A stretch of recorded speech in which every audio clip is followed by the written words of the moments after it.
It's Tuesday, January 19th. Welcome to a new episode of Bazaar. I'm your host, Sid, and joining me today is Rishabh Khanna once again because we have another IPO in our hands. It's the first IPO of 2021. So, Rishabh, welcome to the show. Hey, hi Siddharth. Thank you for having me. And before we go on and analyze the IPO, I would like to wish you and all the listeners a happy new year and hope so 2021 is a great year for Bazaar the market as well as Bazaar the podcast. Definitely, fingers are crossed, and this new year we'll continuously keep on producing quality content, and let's hope that more people are attracted to it, and we continue to serve the audience in the best way. So, coming back to the IPO that we have today, this week we are going to be talking about Indian Railway Finance Corporation Limited, which is an NBFC company, which is it's a financing arm of the Ministry of Railways, and it's the first IPO of 2021. Actually, two other IPOs are also going to be open for subscription in this week itself. So That means a hectic week. yeah, it's going to be a very busy week for us. Let's see if we can actually cover that or not. So those two companies are Indigo Paints and Home First Finance Company. To talk about IRFC, at the time of recording, the issue was subscribed by 1.2 times, and it's actually a very big IPO. So they are raising a lot of money. We'll talk about that, the details in a bit. Like other shows that we've done on IPOs, we're gonna run this company through several parameters too, to understand the business in a better way, to gauge the management and how effective the business model is. But first, Rishabh, tell me about the details of the IPO. Like, what's the size of the IPO and how are they going to deploy the money? Sure. So, as you said, this is a big IPO. So, the IPO size is of 4,633 crores, which includes a fresh issue of 3,100 crores, and the rest is an offer for sale. What they have also done is they have reserved 1,400 crores for anchor investors, which was subscribed by various financial institutions like Government of Singapore, Goldman Sachs, well-renowned insurance companies. And this IPO is quite an interesting IPO. So we'll get into details of the what the IPO does. But according to me, out of all the IPOs that we have covered, this is one of the interesting IPOs that has been launched. Hmm. And while I was reading the prospectus, the issue, the purpose for which they are raising money is to increase their equity capital base, because this company has a lot of debt on its balance sheet. I think the debt to equity is more than 7 times. So to just grow that equity base, and also for general corporate purposes like normal business operations. So Well, Siddharth, this is actually a very good way of putting that the government wants to divest its stake and they are raising money from the investors. So, this is a very good way of putting it that they want to launch the IPO for funding their future growth. yeah, I mean, equity, increasing the equity capital base is just their way of saying that, we used to own 100% of this company, but we want to get some money out of it, because obviously the government also has disinvestment plans on a yearly basis. They have plans to raise money. So I agree with you. They've not mentioned this anywhere, but the government is raising money through this.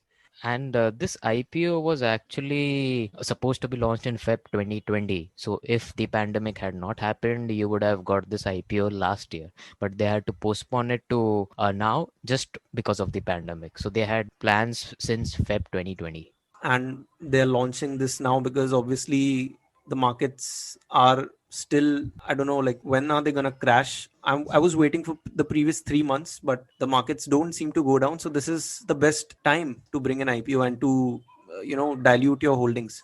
And Exactly. The market made a new high in past 3 months.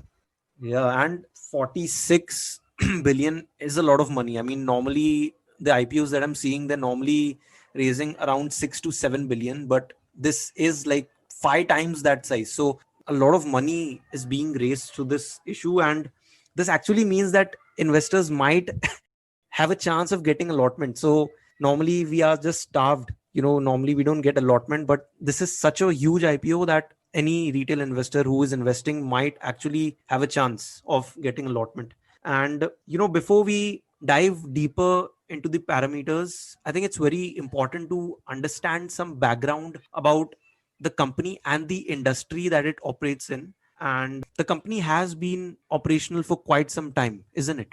Yes, Siddharth, definitely. So just to give you a background of the company, as you said, is the financing arm of Indian Railways. It was established in the year 1986. It is actually classified as an NBFC, and under NBFC, under Infrastructure Finance Company. So whatever the requirements are of RBF or NBFCs is applicable to this company. This company is, as I said, a public financial institution and is also a mini Ratna company. Going back to the business, what the company does is it supplies rolling stocks. Now, what are rolling stocks? Rolling stocks are coaches, wagons to the Indian Railways, and they also fund infrastructure assets for railways as well as railway focused companies. And interestingly, while I was researching what a rolling stock means, it's very simple. Anything that rolls on a wheel, it's a rolling stock. And the company is providing a finance lease, like it provides rolling stock on finance lease to the Ministry of Railways and a lot of its affiliates, isn't it? Yes, Siddharth. So it is a very simple way of putting it. But yeah, rolling stock is a term which is normally used in the railway industry, which means locomotives, coaches, wagons, and all, which are used by the Indian Railways for supplying freight or passengers.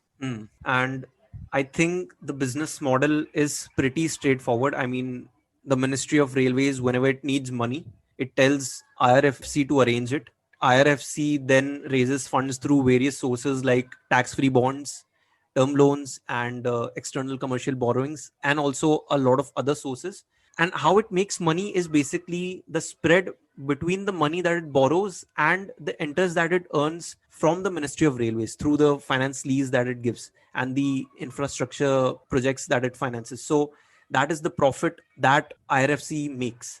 And now let's move on to the parameters. So what we normally do is we break down a company's competitive advantage and the competition that it faces. But IRFC is actually a monopoly. It operates, it's the only player in the market, and the Ministry of Railway is the only customer.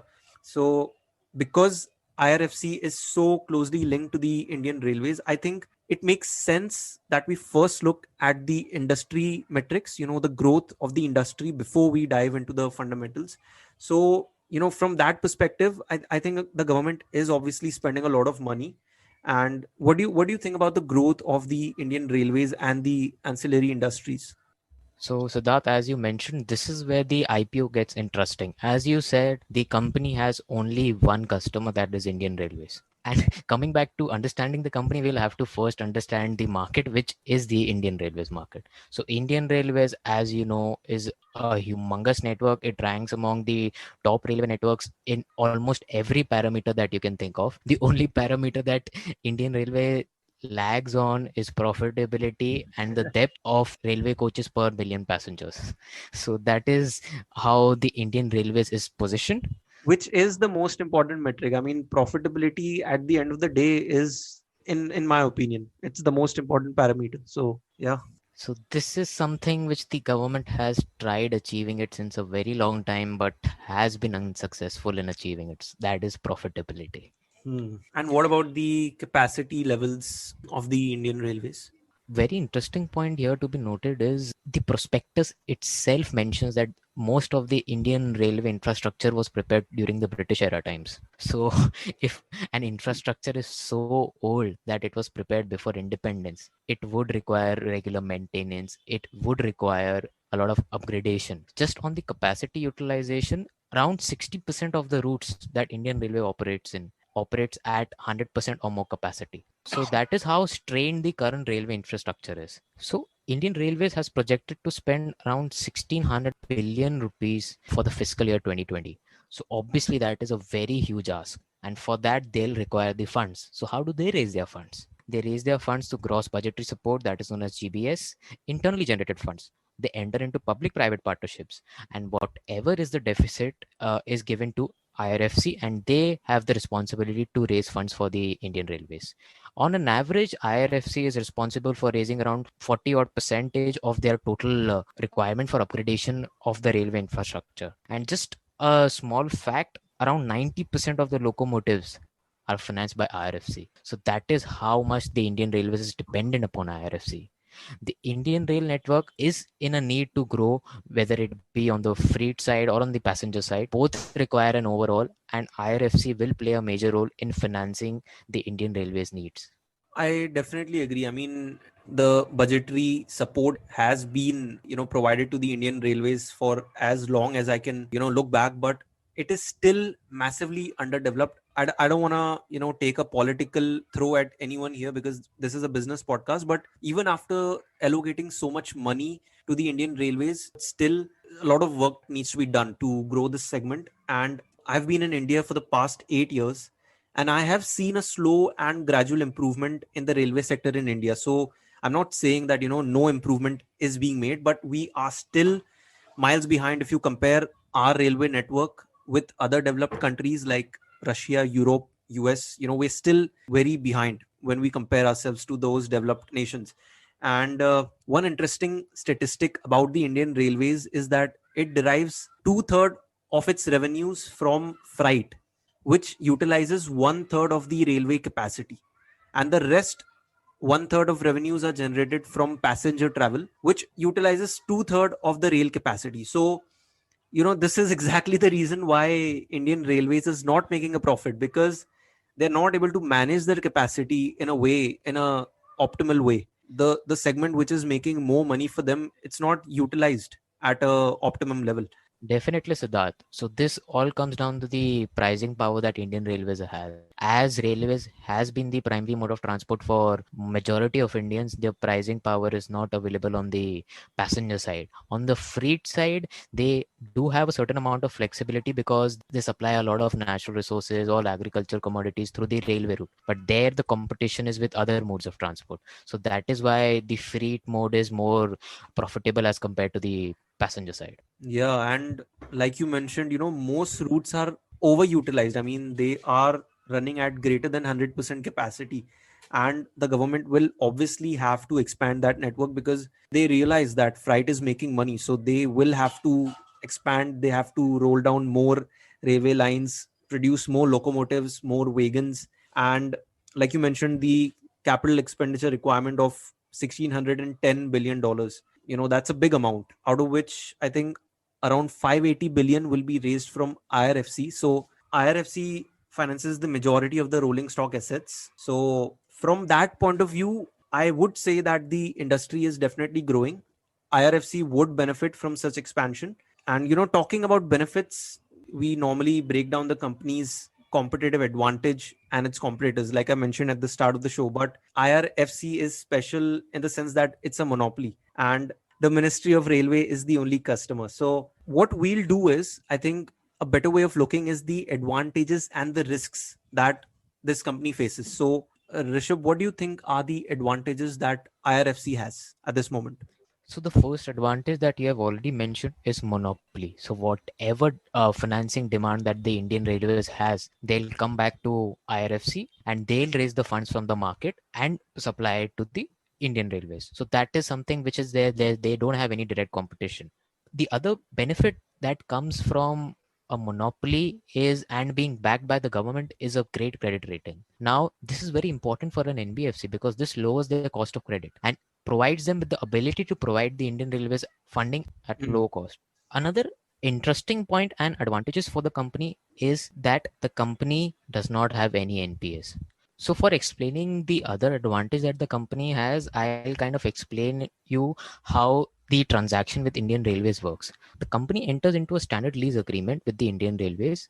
Now the duration for this agreement is 30 years on an average. The company adopts a cost plus model. So what happens is, for the first 15 years the company will add the cost of funding that they had to raise the money, add a margin to it, and they will require lease payments from the Indian Railways. And for the next 15 years they take a nominal charge from the Indian Railways that gets paid to them, and the Indian Railways has the option to acquire the asset from them after 15 years and up to 30 years. So due to the standard lease agreement that they have with the Indian Railways, that specifies that whatever may be the risk, be it liquidity risk, be it damage to the asset, is to be borne by the Indian Railways. If the company faces any crunch in their funding, that has to be financed by the Indian Railways.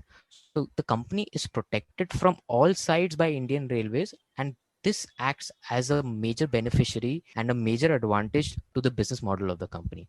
And as a result of this model, the other benefit that the company has is no NPS. The government does not default on paying them the lease payments. Yeah, I mean, I remember that we were talking this pre-show that if you actually look from a macro perspective, IRFC is a government company. The Ministry of Railways is it's the government itself. So this is sort of like a intercompany transaction that's happening between IRFC and the Ministry of Railways, and the money is just going from one pocket to the other. So there's no, like, from a government's point of view, it's one and the same. It doesn't make a difference. So, Siddharth, just to support the point that you have given, the IRFC acts as like an outsourced funding department of the Indian Railways. And to support it, the strength, the permanent employees of IRFC is only 24 employees. Just imagine the company has only 24 permanent employees. So which is like at a scale at which IRFC is functioning, like imagining only 24 employees is You have to compare it with the parent company to which it finances. That is the largest employer of employees in the world, and you have one company which is a government company that has only 24 employees. yeah, which actually complements the point that we are trying to say, that it's basically just acting like a outsourced company, and from a macro perspective it doesn't really matter, like it's a intercompany transaction. But yeah, I mean, if you're a retail investor, you would be interested in knowing the future prospects of IRFC. And the lease arrangement also is very curious. I mean, it's very intriguing the way that works, because the Ministry of Railways actually pays all the interest and principal amount within the 15 years. So why do you even need another 15 years? That's something I was just wondering about. Like, if the entire interest and principal repayment is done within the first 15 years, why do you want to stretch it? But I don't know. I mean, I don't have the answer to that. And I also agree that all the risks are minimized. One more thing is that all the interest rate fluctuations and foreign currency movements also will be factored in the cost of funds, over which the company will charge a margin. So all those fluctuations, the foreign currency fluctuations, everything will be factored in, and there's no chance that the company is going to make loss on the funds that it gives to the Ministry of Railways. So from that perspective, the business model is extremely low risk, and no NPAs, like you mentioned. But I want to take a different view here, that even after having a monopoly, they can only charge a incremental margin of 40 bips for financing rolling stock assets. I mean, you could say that even after having a monopoly, like, that's not a lot of purchasing power. This is one of the major problems with the company. The company has a monopoly. Now, the benefits of a monopoly to companies are that they can dictate the pricing. Here, the company does not enjoy that liberty. The pricing of the company, the margin that the company will charge, is decided with consultation from the Ministry of Railways. So, the Ministry of Railways every year says that you're allowed to charge around 40 bips for financing rolling stock assets or 35 bips for financing project assets. And this has been showing a downward trend where it used to be around 50 bips. So, this, in spite of being a monopoly, they do not dictate their pricing. Yeah, and apart from that, I think one major risk is also that the government is pushing for private investment and private partnerships. So those might not actually choose IRFC as its preferred mode of financer, right? For understanding this, we'll have to understand the functioning of the railways and the situation that railways is currently in. As we were discussing, the railways is not in a great situation if you compare it on a profitability basis. Now, this has been the trend not only in India, not only in developing nations, but also in the developed nations. They would like the private sector to participate in it. Just to give you an example, compare sectors like airlines, compare sectors like telecom. These public utilities, the government wanted to open it to private players and slowly move away from providing the services to governing how the services are provided in the country. So the government does not want to be the provider of service, they want to be governing the standards of how the service is provided. Now, one of the major hiccups that the government has faced is that it has not been possible in the railway sector in particular. They have tried multiple times, but they have failed continuously. However, they have again taken a shot of attracting private investment into the sector, where we might have heard reports that they plan to open 150 routes for the private sector, which although constitutes only 5% of the railway traffic, but it is at such a low level that 5% will also be huge for the Indian railways. And a point to be noted here, Siddharth, is the proposal that was issued to private players does not mention that they have to lease the assets from Indian Railways. They can lease the assets from Indian Railways, which in turn will lease it from IRFC, or they can find another financer and finance the acquisition of assets through them. So it is not going to be a monopoly if private players enter and the government does not extend the support of IRFC to these players. And if the government extends this support, the problem of NPS may arise, because railways is a very capital intensive business with a long gestation period. You're looking at 25, 30 years just to come to profit terms. And just to give an example, the Indian railways are still not being able to maintain profitability on a continuous basis. Yeah, I mean, I think going forward, the allocation to the private players, I think, should increase for the betterment of the Indian railways. And once that happens, there's no guarantee that, they'll raise money from or finance their assets from IRFC. So that is a risk. And I think the biggest risk for any company is customer concentration. And in this case, the company has only one customer, which is the Ministry of Railways. That limits the growth. I mean, the company will grow only as much as the Ministry of Railways wants to expend. So let's imagine that, next year the budget or the capital expenditure requirement falls down. I mean, that would be a direct impact on the revenues of the company. So, that's a big risk.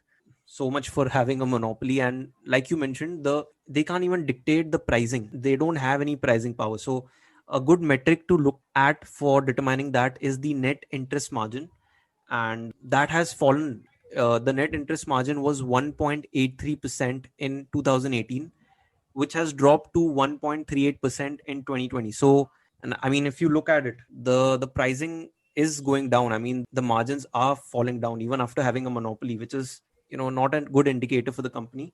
Also, what investors need to understand is that the objectives of a government company might not always be in the best interest of the shareholder. So, for example, let's say tomorrow if the Indian Railways faces severe issues, I mean, they have some cash crunch or anything, and it's actually making a loss. I mean, Indian Railways is making a loss. So it could very well tell IRFC that, we want to drop the margin from 40 bips to 30 bips, and the company can't do anything about it. They have to accept it. So for the government as a whole, money is just going from point A to point B, and money ultimately stays with the government. But from a retail investment point of view, for a retail investor, that would be, the company would lose money, IRFC would lose money.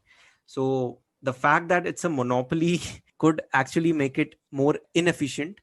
Actually, without competition, where would you get the drive to innovate as well? So I also feel that being a monopoly and a government company, that does impact the innovation and the efficiency levels of the company.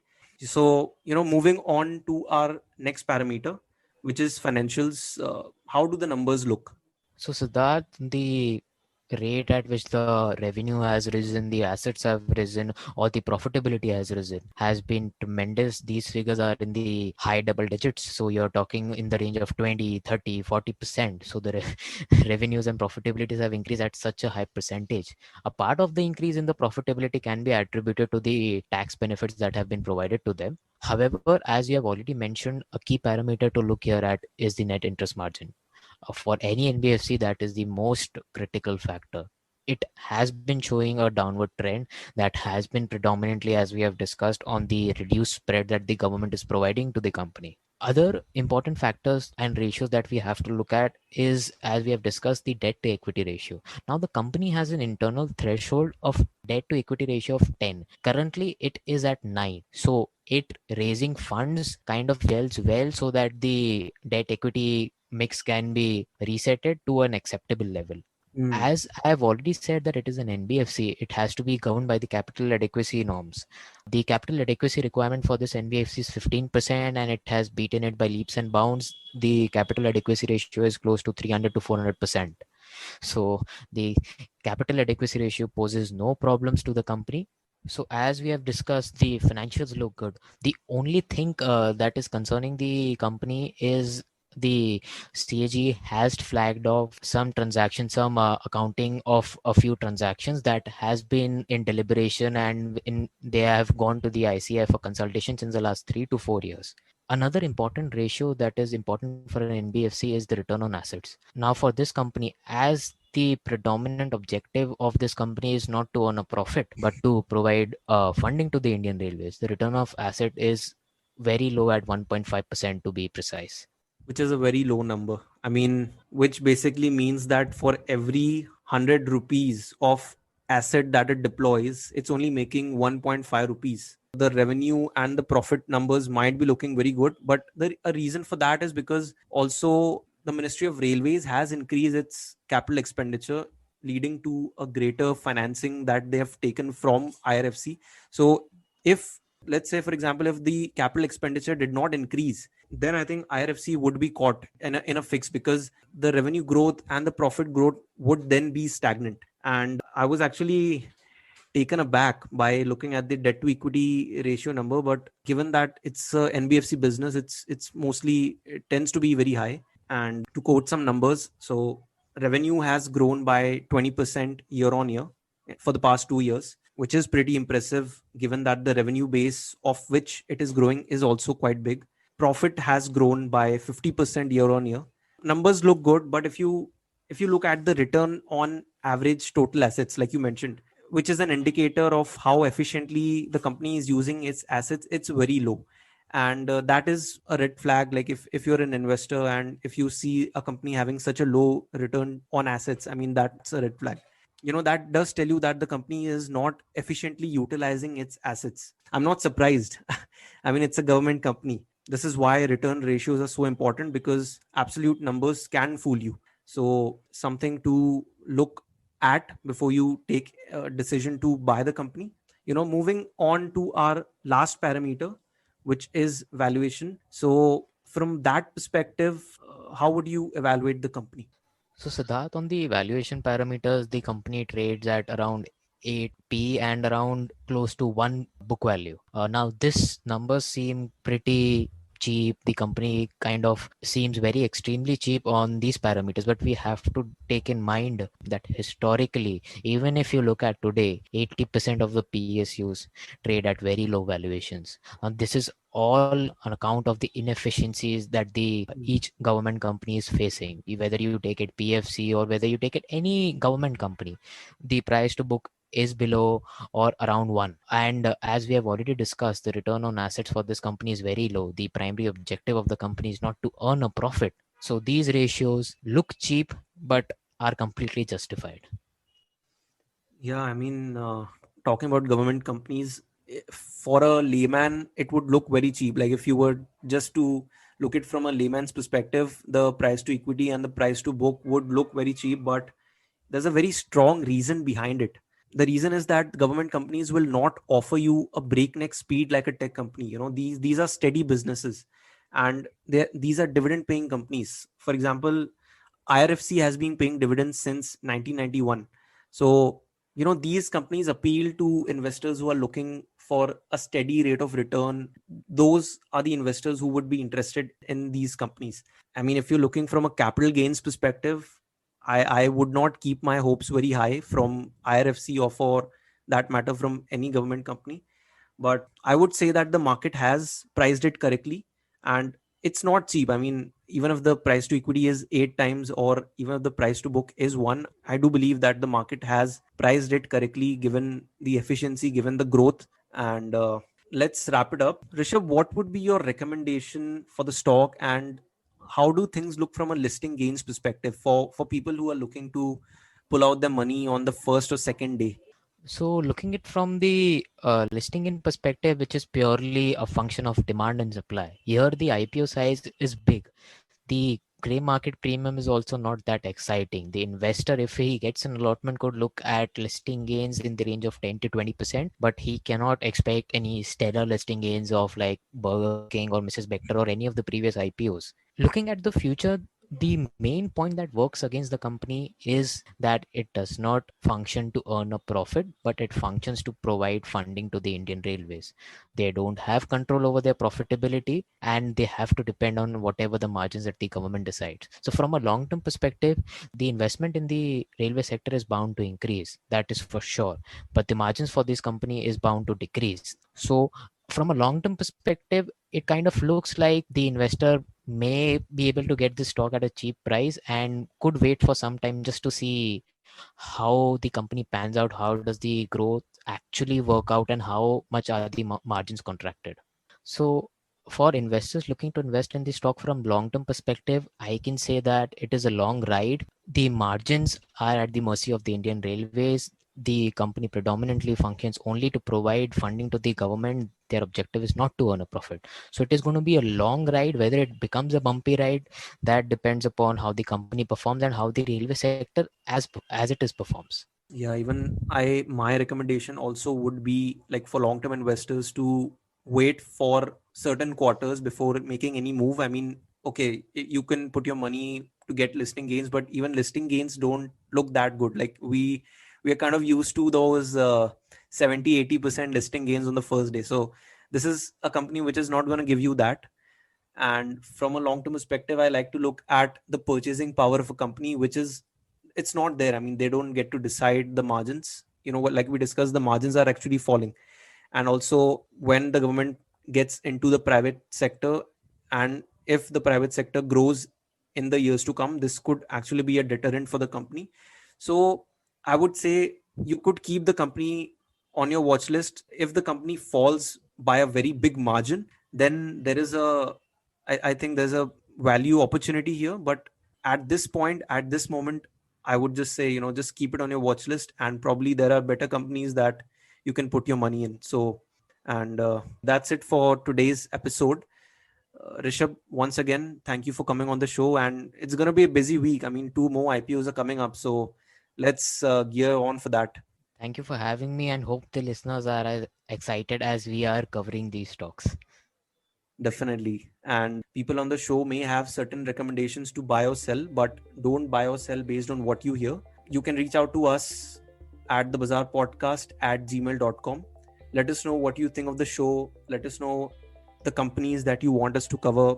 Any feedback is going to help us. It feels really good when people reach out to you and let you know that, what are the improvements you can make and what you like about this podcast. And if you like this podcast, please share it with your friends. We want to reach out to as many people as we can. So keep making money, keep investing. We'll see you next week.